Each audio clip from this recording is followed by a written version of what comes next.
Good morning, my name is Natasha Soderberg. I'm Associate Head here at Montessori. And I'm Nguyen, the Admissions Director. People often ask what's the difference between our school and the preschool down the street, and it comes down to the quality of the Montessori that we do. Everything that we do is connected to Maria Montessori and the way she laid out her curriculum for students to work through. Our primary program starts at age 3 and ends at age 6. We do have a YCC, the Young Children's Community, and that's for our toddlers, which starts at 18 months all the way to 36 months, and some of those children that graduate to our primary program, which is our preschool program. Why is our program different? It starts, I think, with the prepared environment. All of our teachers are highly trained in that specific level, the 3 to 6 year old. And so they've prepared the classroom to fit those children. All of the chairs and the tables are that child's height, the shelves are the correct levels, even the artwork that are hung on the walls are eye level to the children. On those shelves, we have the works that are specific to the children. There's art, music, language, math, and sensorial practical life.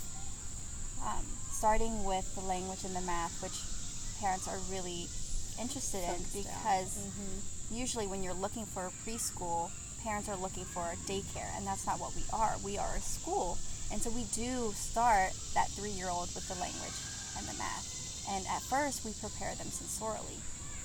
So that might look like your child is learning the cursive alphabet using sandpaper letters.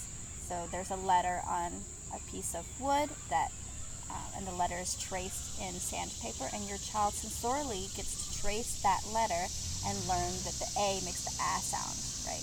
And so the guide for the teacher might take out 3 letters and say, okay, this is the K, and the child will trace with their finger, and then she'll take out the A and trace that cursive A and the T, right?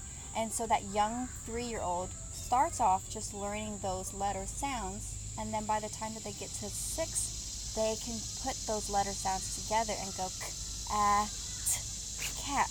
And they've spelled, right? They learned spelling, they've learned reading, and they're writing in cursive. And they don't have to wait for their hand strength and their hand-eye coordination to be fully developed before they can already start to acquire that information about what does the letter sound like and how does it sound when you put it together with other letters.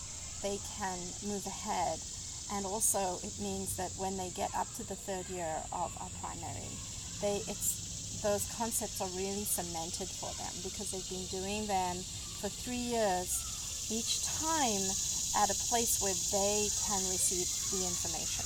So the way that the lesson is given is specific to that child and who she is or he is and where he is developmentally. What's really nice about the math as well is it's sensorial. So whether they're working on fractions or adding and subtracting, there are certain manipulatives or materials that the children can use to help them feel and see that work, not just paper and pencil like you would see in a traditional school and have to memorize their math facts. They get to see the actual math facts and why 1 plus 1 is 2 and why 2 plus 2 is 4. They get to see the actual numbers in real life.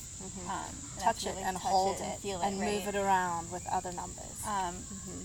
One thing that's really specific to Montessori is each number has a specific color, which is really neat. So, and so the children, just by looking at the colors, they can know what the number is and really get to know that number and have a sense for it, so that when they're working with it, it just comes naturally to them by that point, and it doesn't really feel like they're doing math or really any work. It just feels like they're having fun and they're learning with their hands, kind of like in a game-like work.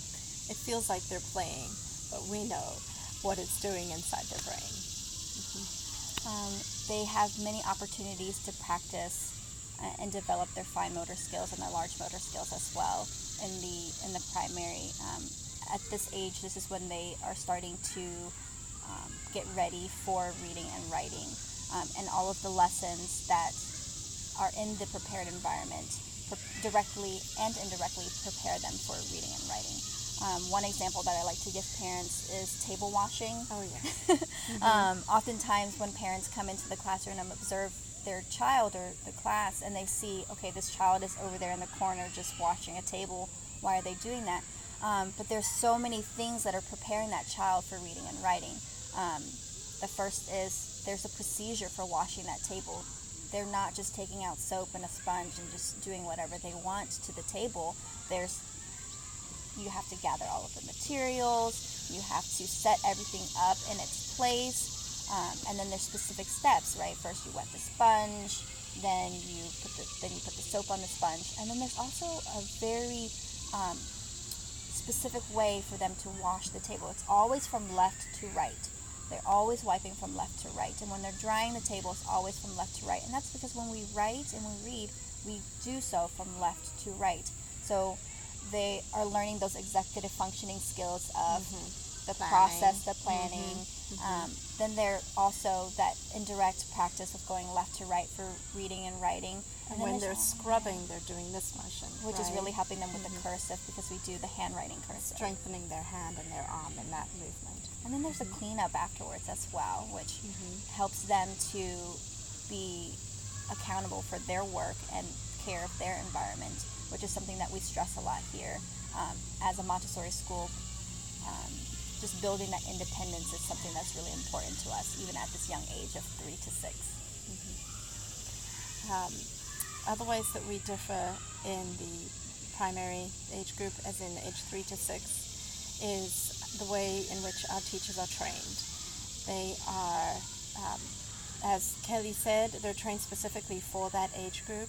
They have an undergraduate degree, and then the Montessori training is on top of that. It's another year or 3 summers together, and they do a lot of classroom observation and practice teaching themselves.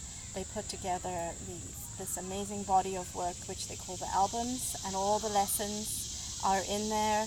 They can go back to their albums all the time and say, I have a 3-year-old who's struggling with this, and they can look through their lessons and take out something. The classroom is always changing because the guide is always updating the classroom, so she'll take some work away and bring some new work in, depending on who the children are in the classroom and where they are in the progression of the 3 years. And it's a 3-year curriculum, so if your 4-year-old is really interested in math and really, getting moving on that, they're not stuck at that one level where you can't do any more because you're not 5 yet. They can show them the next lesson and continue on. And a lot of the materials from the 3, 4, and 5-year-olds continues in our elementary program. So once they move up to the equivalent of grade 1, they'll see the same things again. And the beauty of that is partly the comfort for the children when they move up. It's, the work is familiar, but also it connects back to the curriculum. They can continue the work they were doing all the way through their school career. My favorite difference, I would say, however, is in a traditional daycare, the prepared environment is just inside the classroom. But here at Butler Montessori, we are on 22 acres of land, and we also adjoin Seneca Creek State Park. So we have all of the hiking trails as well. And the children spend a lot of time outside learning with their hands through nature. Each classroom has their own garden, so the children are taking care of their garden, they're weeding, they're watering, they're planting, and they're harvesting maybe the tomatoes or the basil that they have in their garden, and they take that back into their classroom, and they can cook with it. They can learn about how the seed grows, talk about the process of what a plant needs to grow. They can go out into the woods. We have lots of edibles in the woods. We have nuts and fruits that the guide can show the children. This is a walnut, or this is our pear tree. And the children can sample the different berries and nuts that we have on our campus. They can go into the creek and practice different sensorials. Getting wet, right? For some children, that's a big no-no, right? Yeah. I'm wet and I'm muddy, the mud, and this is squishy and this is slimy, and this prepares that child to really just to be able to take on the world, right? You can see this young child growing into this adult that is prepared for anything.